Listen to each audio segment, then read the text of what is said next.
à cette 5e édition, et oui, déjà, des dialogues MR21. Mathieu Ozano, bonjour. Merci d'avoir Bonjour. accepté notre invitation. Nous sommes ravis de vous accueillir aujourd'hui. Je rappelle que vous êtes directeur de l'association d'intérêt général Project, association qui œuvre en faveur d'une économie libérée de la contrainte carbone. Vous êtes également journaliste et auteur du livre L'or noir, la grande histoire du pétrole. Alors, pour ceux qui nous rejoignent pour la première fois aujourd'hui, nous avons imaginé ces dialogues au sein du réseau MR21 comme un temps d'échange, un temps de partage, d'interrogation pour éclairer la crise actuelle, identifier les nouveaux enjeux et proposer des pistes de réflexion. Qu'est-ce que le réseau MR21, lancé en 2016? Le réseau est un lieu de rencontre, de réflexion de managers engagés dans la RSE pour diffuser les pratiques du management responsable. C'est un peu un catalyseur autour de témoignages de managers, d'éclairage d'experts et d'événements, comme ce soir. Mathieu Ozano, votre association The Shift Project considère que la crise que nous vivons depuis quelques mois est une occasion unique de mettre la résilience et le climat au cœur du plan de remise en marche de l'économie. Vous avez donc lancé un chantier d'urgence très ambitieux puisqu'il s'agit de proposer un plan de transformation de nos activités essentielles, se nourrir, se loger, se déplacer, se soigner, travailler, comprendre, échanger, afin de les rendre saines et robustes pour les temps de crise économique et écologique dans lesquels nous sommes entrés. Alors, je commencerai donc en première question donc sur ce chantier d'urgence. Vous soulignez que les débats autour de la transition écologique se sont surtout focalisés jusqu'ici sur des montants d'investissement, des tuyaux de financement, mais très peu sur l'objectif et quasiment jamais en fait sur la méthode et sur l'objectif.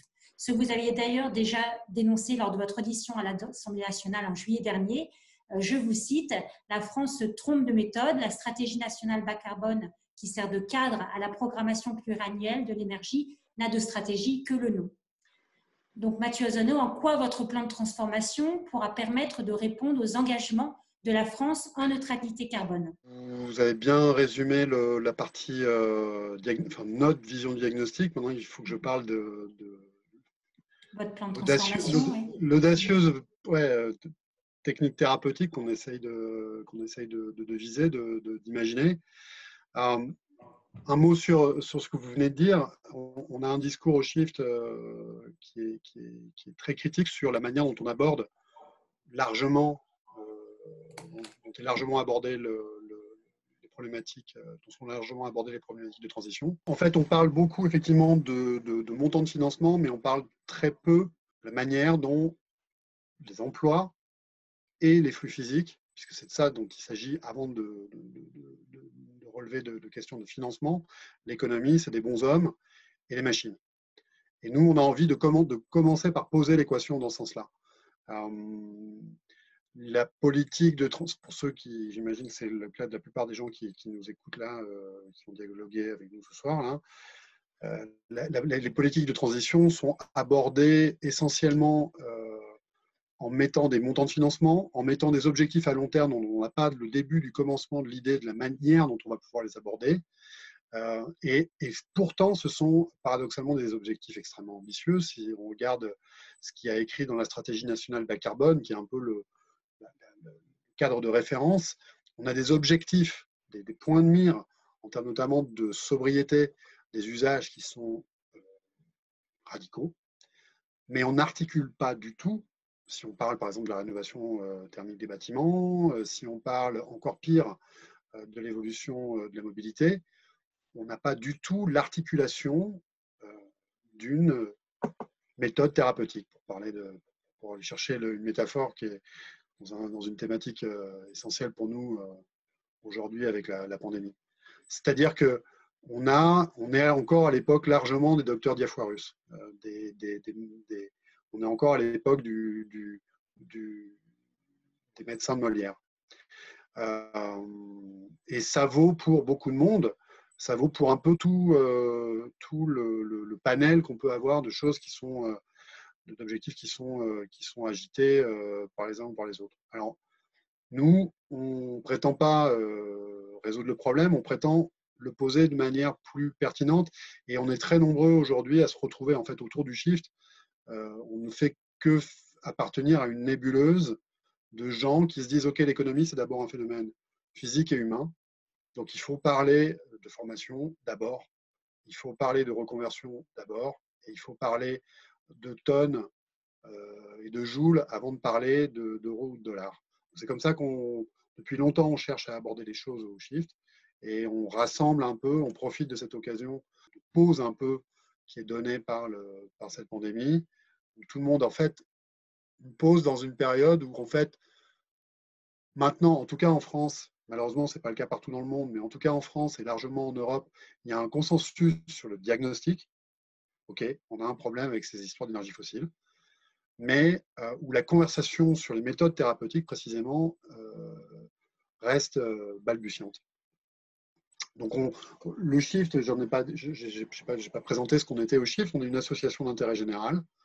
Vous l'avez dit, je suis ancien journaliste. Je n'ai plus ma carte de presse depuis quelques temps. Mais enfin, moi, dans mon activité de directeur du Shift, je suis complètement dans le prolongement de ce que je faisais comme journaliste. C'est-à-dire que notre boulot au Shift, c'est de lancer des conversations. Et si possible, des conversations qui soient posées sur des bases saines. Ce qui est fondamentalement, de mon point de vue, le travail d'un journaliste. Et au Shift, je suis un peu le seul littéraire de la bande. On a la capacité, je crois, si on prend le problème d'abord sous un angle physique et humain, à le poser de manière pas trop débile, parce qu'on est, une association dans laquelle la culture d'ingénierie et l'approche physique des enjeux économiques est essentielle et en fait tient pour beaucoup à la démarche et la personnalité du fondateur et président du Shift, que beaucoup d'entre vous sans doute connaissent, qui est Jean-Marc Jancovici. Par rapport donc justement à ce plan pluriannuel que vous avez critiqué assez vertement à l'Assemblée nationale, en quoi le plan que vous allez sortir, je crois, d'ici quelques mois, pourra atteindre les objectifs ambitieux qu'a la France devant la communauté internationale? Mais ça, vous jugerez sur pièce. Je vais peut-être dire un mot de pourquoi est-ce que je critique autant, enfin pourquoi est-ce que le Shift critique autant la stratégie nationale bas carbone. C'est intéressant de le dire parce que pour moi, cette stratégie nationale bas carbone, qui encore une fois est un peu le maître plan des objectifs de la France en termes de transition énergétique. Pourquoi est-ce qu'on est aussi critique sur la méthode de gestation de ce plan? C'est parce que c'est un document qui est essentiellement politique au mauvais sens du terme. C'est-à-dire que ce qui devrait être le fruit d'une réflexion cohérente n'est en fait essentiellement, en tout cas en large part, que le reflet de compromis à l'instant T entre des gens qui ne sont d'accord sur rien. Et en fait, ça ne donne pas, dans les faits, quand on regarde ce qu'il y a dans cette SNBC, dans la stratégie nationale bas carbone, ça ne donne pas un résultat cohérent. Typiquement, on a publié, pour regarder, on a publié une critique circonstanciée de cette SNBC. Il y manque par exemple une colonne vertébrale. C'est-à-dire qu'on parle de tout, et vous allez comprendre très bien pourquoi je parle de raisons politiques, on parle de tout dans cette SNBC, sauf de ce qui va être essentiel, c'est-à-dire le système électrique. Puisque quand on parle de stratégie de transition énergétique, on parle de faire transiter des usages qui dépendent aujourd'hui massivement des énergies fossiles, soit vers un effacement, dans la logique qu'a promu avec enfin, de manière très intéressante Négawatt, soit d'effacer les usages, soit en général de faire passer ces usages carbonés vers des usages électriques. Or, dans la SNBC, on ne parle pas de la manière dont on va mettre en œuvre la sobriété, de manière pratique. On donne des objectifs, mais il n'y a pas la métronomique, il n'y a pas la planification de l'évolution de ces usages. Planification, quoi qu'on mette derrière ce terme, qu'on mette, je ne parle pas forcément du Gosplan, je parle de planification telle qu'on était capable de la conversation qui permettait d'arriver à une planification cohérente, telle qu'on était capable de la pratiquer à l'époque de la France de De Gaulle, à l'époque du commissariat général au plan. Ce n'est pas forcément la même chose qu'il faut faire, mais à l'époque, la nation était capable de s'entendre, avec tout le défaut qu'il pouvait y avoir dans le processus, mais en tout cas sur des objectifs qui étaient cohérents par rapport à ce qui était fixé comme objectif précisément. On arrivait à avoir une méthode cohérente et ça produisait des résultats. Aujourd'hui, on prétend poser cette conversation sur la base d'un canevas qui est massivement déficient, pour des raisons politiques. La raison politique, pour appeler un chat, c'est que les gouvernements successifs n'ont pas voulu s'aliéner les voix des antinucléaires, tout en se disant « Ah ouais, mais quand même, on ne sait pas trop comment faire boucler l'équation sans nucléaire, donc du coup, on ne va pas en parler. » Bon, nous, ça ne nous paraît pas du tout être... si on pense que la société est malade de son addiction aux énergies fossiles, on pense que ce n'est pas du tout une bonne manière d'aborder la conversation avec le malade que de ne pas lui parler du traitement, du fond du traitement. Donc au Shift, ça ne surprendra sans doute pas beaucoup de monde. On n'est pas anti-nucléaire, on est plutôt pro-nucléaire. En tout cas, dans le contexte français. En tout cas, ça nous paraît, il est en tout cas très, et en fait tous les gens, y compris les anti-nucléaires avec qui on discute constamment, cartésiens, ne peuvent pas dire autre chose que oui, c'est plus difficile à boucler l'équation de la sortie des énergies fossiles si on fait une croix sur le nucléaire français. C'est évident, c'est plus compliqué. C'est plus compliqué. C'est une donnée de base du problème. Or, quand RTE aborde ce problème, ou même quand Negawatt aborde ce problème, ou les institutions, les ONG qui sont anti-nucléaires abordent ce problème, quand elles l'abordent sérieusement, elles ne font pas l'impasse sur ce sujet-là. Malheureusement, quand ça se retrouve au niveau national, on fait l'impasse. On fait l'impasse parce qu'aujourd'hui, par exemple, la Macronie n'a pas envie de s'aliéner quelques pourcents de vote de gens qui sont foncièrement et irrévocablement antinucléaires. On pense que nous, qu'il faut poser le problème dans son ensemble et que l'alternative, moi je considère qu'il y a des raisons très légitimes d'être anti-nucléaire, mais qu'en tout cas, cette question de l'alternative ENR versus nucléaire doit cesser d'être l'arbre qui cache la forêt. En fait, c'est un sous-ensemble d'un problème qui est beaucoup plus vaste, qui est systémique, qui s'appelle la transition énergétique.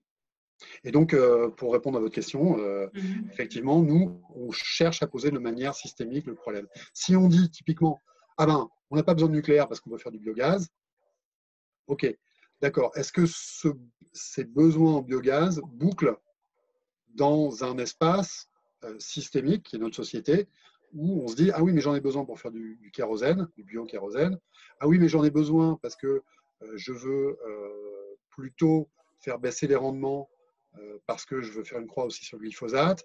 Vous voyez, essayer de comprendre si on est capable d'articuler, de boucler l'équation. Voilà. Et en tout cas, nous, ce qu'on cherche à faire, c'est d'abord d'aborder le problème sur un angle méthodologique et de dire voilà les termes de l'équation. Nous, il nous semble qu'on peut bouger les potards comme ci et comme ça. Il y a d'autres solutions sans doute, mais il faut en articuler les contreparties. Les contreparties en termes physiques et les contreparties en termes d'emploi. Qu'est-ce qu'on raconte aujourd'hui à la CGT Chimie, par exemple? Qu'est-ce qu'on va raconter? Si moi, demain, je sors du bois avec le plan de transformation qu'on est capable d'articuler, je veux être capable de le défendre à Donges ou à Blagnac ou à Belfort. Voilà, c'est ça l'objectif en tout cas. Je ne sais pas si on va y arriver. Là, aujourd'hui, on est au début du processus, mais en tout cas, c'est ça qu'on veut réussir à faire. Commencer par parler d'emploi, de flux physique, et l'argent, on regardera à la fin. Parce que là, on s'aperçoit aujourd'hui que l'argent, en fait, n'est pas un sujet, fondamentalement. Là, on s'en aperçoit bien avec la crise du Covid, malheureusement. La création monétaire, créer de l'argent, c'est un retour chariot. Donc, ce n'est pas, en première analyse, la variable d'ajustement clé. Les variables d'ajustement clé, elles se situent dans les flux physiques. La force des bons hommes, l'intelligence des bons hommes et la disponibilité des matériaux pour faire les transformations qu'on veut faire. Et on veut partir de là. Ça ne veut pas dire qu'on ne va pas parler d'argent, mais on parlera de l'argent à la fin. Alors, sur votre site, on voit déjà, en fait, vous avez esquissé les dimensions principales de 15 axes sectoriels qui seront explorés dans le cadre du plan. Quels sont, selon vous, les secteurs qui pourront aller plus vite et, à contrario, quels sont ceux, d'après vous, où il y aura des blocages? Jean-Dominique Senard a présenté il y a 2 semaines le plan de restructuration de Renault. C'est un exemple au niveau sectoriel. Qu'en pensez-vous? Dans la transition énergétique, il y a 3 sortes de secteurs. D'abord, il y a des secteurs transversaux qui sont là au début et qui sont là à la fin, mais qui doivent se transformer. L'énergie, l'agriculture, On aura toujours besoin d'énergie, on aura toujours besoin de se nourrir. D'ailleurs, c'est la même chose, c'est encore de l'énergie. Donc nous, on les regarde comme des secteurs transversaux. Et puis, il y a des secteurs d'activités particulières, qu'elles soient industrielles ou servicielles, qui sont de deux types. Celles qui sont naturellement du côté des vainqueurs, assez naturellement, en tant que secteur dans leur ensemble, et celles qui sont a priori plutôt du côté des perdants, ou plutôt en tout cas celles qui sont appelées à avoir un processus de transformation délicat. Évidemment, vous avez cité l'automobile, qui peut être, selon comment on regarde le prisme et comment on l'aborde, à la fois du côté des vainqueurs et à la fois lourdement du côté des perdants, en particulier si on pose le problème systémique mal. Donc c'est un peu, voilà, c'est tout ce prisme qu'on veut essayer de faire bouger en bon ordre, en imaginant l'évolution de chaque secteur comme une sous-partie d'un ensemble. Typiquement, on peut parler du secteur automobile, mais on peut aussi parler des activités de mobilité au sens large, voire des besoins de mobilité. On s'aperçoit, on a une démonstration marginale, on est en train de faire la démonstration là, à l'instant même, que la démobilité est un levier très puissant d'économie d'énergie, à condition que je coupe ma caméra quand je n'ai pas la parole, par exemple, ou que je coupe la caméra complètement. On regarde au shift, je blague pas du tout, puisqu'en fait, le shift a fait un travail pionnier sur la sobriété, sur l'analyse de la sobriété numérique. Et évidemment, ce volet numérique est intégré dans le prisme général systémique qu'on tente d'aborder. Je ne veux pas déflorer ce qu'on va faire, en fait, parce qu'au Shift, on ne préfère pas trop parler avant d'avoir consolidé ce qu'on veut faire. Donc là, je pourrais parler de nos intentions, mais je vais attendre de livrer. On a fait tout un travail sur l'aéronautique, où on a dit levier par levier, ce qui nous semblait être possible pour faire transformer l'activité aéronautique.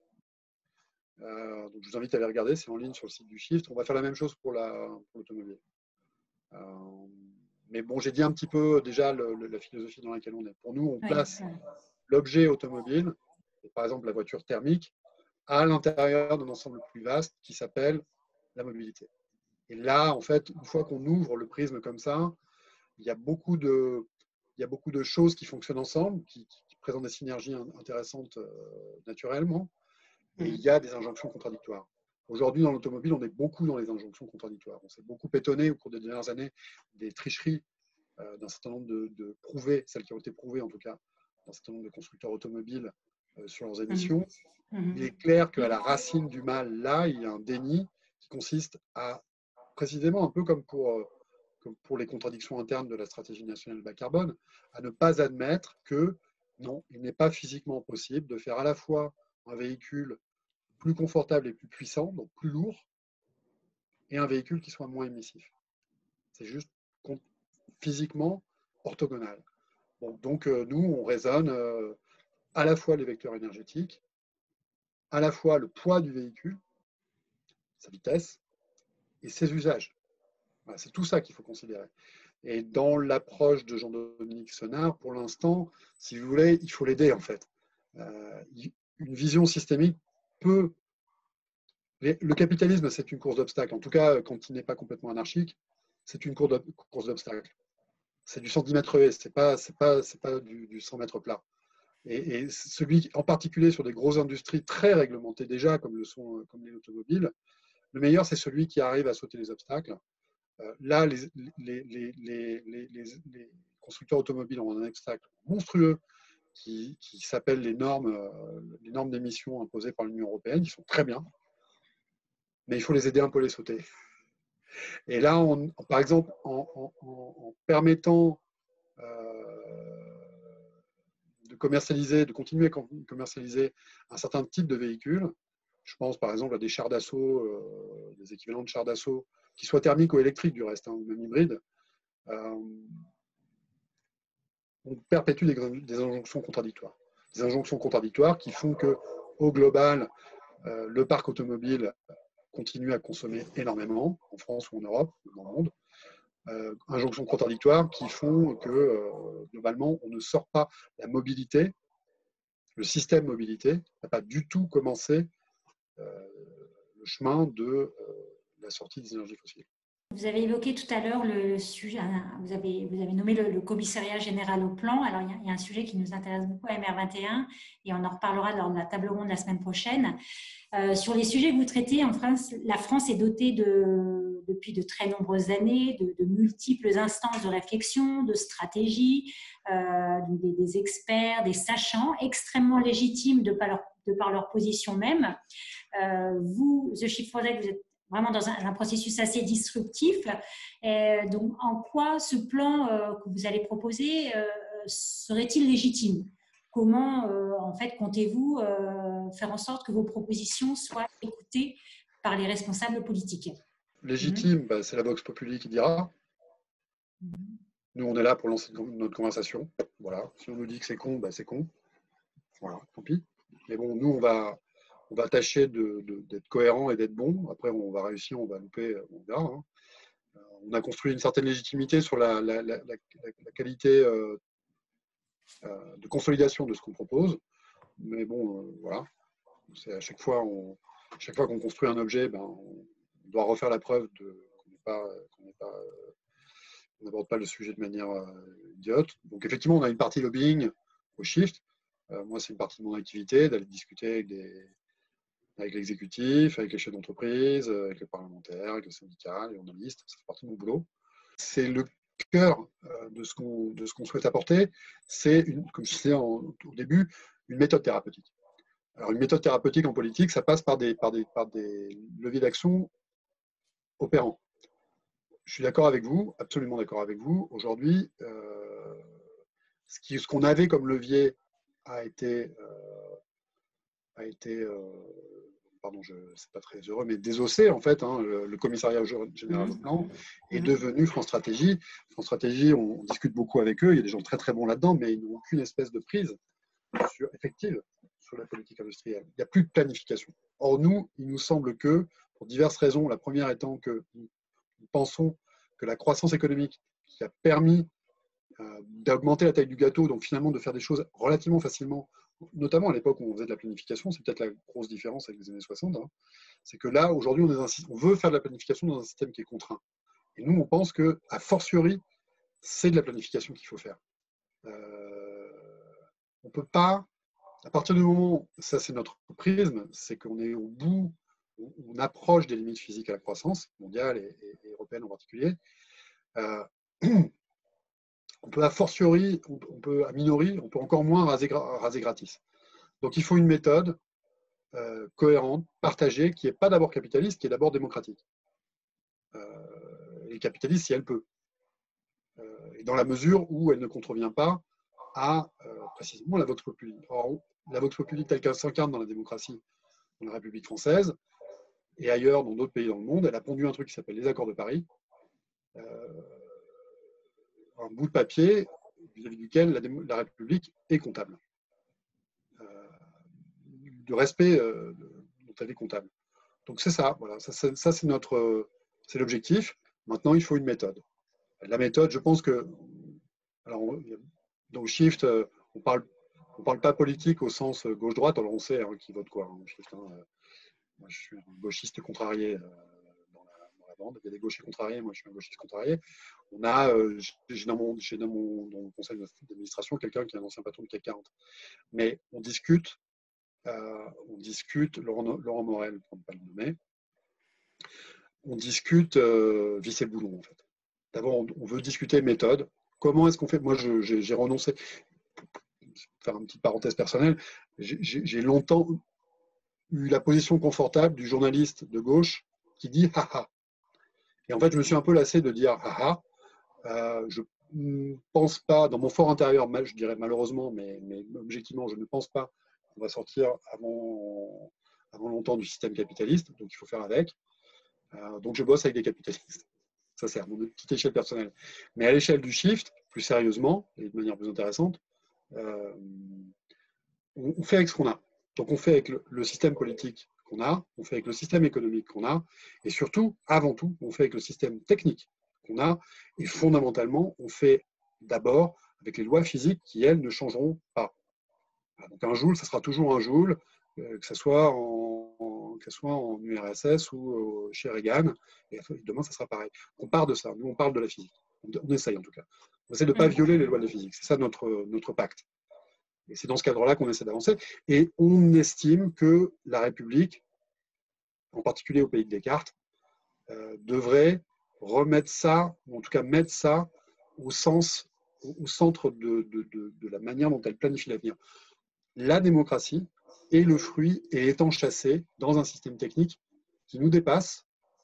On est vraiment enchâssé, quoi. Comme une pierre précieuse, on est dans un système technique qui fait qu'on a à peu près tous, même les clodos aujourd'hui, à bouffer, et qu'on peut à peu près se déplacer librement, sauf en période exceptionnelle comme ça de maintenant.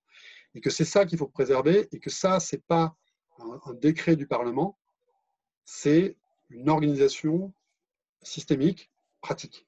Donc il faut poser le problème de manière pratique, et nous enjoignons, lorsqu'on nous fait l'honneur de parler, nous exprimer dans les ministères, à l'Élysée, au Parlement ou auprès d'instances patronales ou syndicales ou de journalistes, de dire commencez par vous rappeler que vous êtes le pays de Descartes, puisque nous, on travaille surtout la France, on travaille un peu à l'Europe, mais surtout à la France.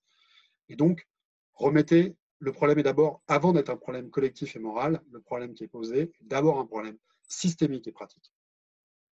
En tout cas, c'est ce qu'on postule. Donc nous, on dit, donnez-vous les outils pour faire ça. Et en fait, on a déjà tout, si vous voulez. Dans la pétition de principe, la France est allée très très loin, et c'est le pays qui est allé très très loin dans la pétition de principe. On a mis neutralité carbone dans la loi. Et en fait, une fois que vous avez mis neutralité carbone dans la loi, voire même dans la Constitution, puisqu'en fait l'accord de Paris fait partie du bloc constitutionnel, derrière, il faut dérouler. Et si vous voulez, au CGDD, à Bercy, au commissariat au plan, dans les équipes d'Édouard Philippe, tout comme, et il y en a beaucoup parmi vous, j'imagine, ce soir, dans les directions stratégiques, dans les directions de développement durable, il y a plein de gens qui ont intégré ce fait-là, que le problème qui est posé, en particulier pour le problème climatique, c'est un problème qui est d'abord un problème physique et technique. Et tu ne peux pas violer les lois de la physique et de la technique. Tu peux violer toutes les lois politiques, jusqu'à y compris à dire demain on rase gratis, 50% nucléaire en 2025, sans bouger les oreilles. Et après, les mêmes technos qui te disent chef, c'est pas possible, avant que la loi soit votée, te le redisent une fois que la loi est votée. Seulement, tout le monde est démonétisé au passage. Le politique qui a voté la loi et le techno qui passe pour un con. Et qui, en général, je parle de cas concrets, finit sous Tranxène. Parce qu'on lui a demandé de violer ce qu'on lui a appris à l'école. Il faut sortir de ça. On est au pays de Descartes. Voilà. Et aujourd'hui, dans le déni et l'inaction qu'il y a face aux défis climatiques, à la racine de ça, pour moi, il y a la violation constante de l'héritage cartésien. Non, c'est pas possible de faire une bagnole qui pollue moins et qui est plus lourde et qui est plus puissante et qui est plus rapide. C'est pas possible. Donc il faut en tenir compte. Non, c'est pas possible. En tout cas, l'Allemagne ne montre pas qu'il est possible de sortir du nucléaire et de sortir du charbon et du gaz pour faire des lacs en même temps. Vous voyez? Et qu'on pense, et quoi qu'on pense du nucléaire ou de la sobriété dans la mobilité, ça ne change rien au problème physique fondamental qui est posé, qui lui est inviolable. Il faut rationaliser tout ça. Il faut rationaliser aussi le fait qu'on a un problème de survie qui est posé pour les sociétés techniques, avec cette histoire de réchauffement climatique, d'une part, puisque si on suit ce que nous dit le GIEC, ça veut dire que dans une génération, il y aura 1/5 de la population mondiale, 1/5 de la population mondiale qui se retrouvera dans des conditions de vie précisément invivables, et ils sont plutôt au sud de chez nous et ils vont vouloir venir chez nous. Voilà, donc, que va dire M. Ciotti ou les consorts quand on sera dans un monde comme ça?